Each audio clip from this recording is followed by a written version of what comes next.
రే ఎక్కడికి అందరూ ఆయికెళ్ళొద్దా? అందుక ఇక్కడంతా ఓపెన్ ఏరే, తాతయ్య rule.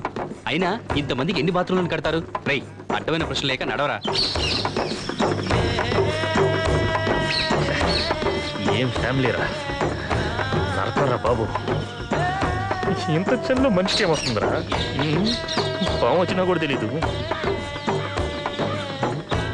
Vasu Vasu, sorry sir. రే వాసు. ఏంట్రా? రే అయిపోయిందిరా, నీళ్ళెక్కడా? హలో, ఏంటి డౌట్ క్లియర్ చేసుకోవద్దు. రే వాసు. రే, అక్కడున్న ఆకులతో పని కానీ చెరువు దగ్గరికి వెళ్ళా కడుక్కుందాం. ఆకులతోనా? ఈ చీకట్లో ఆకులు ఎక్కడ ఉన్నాయో ఎలా వెతకనరా బాబు?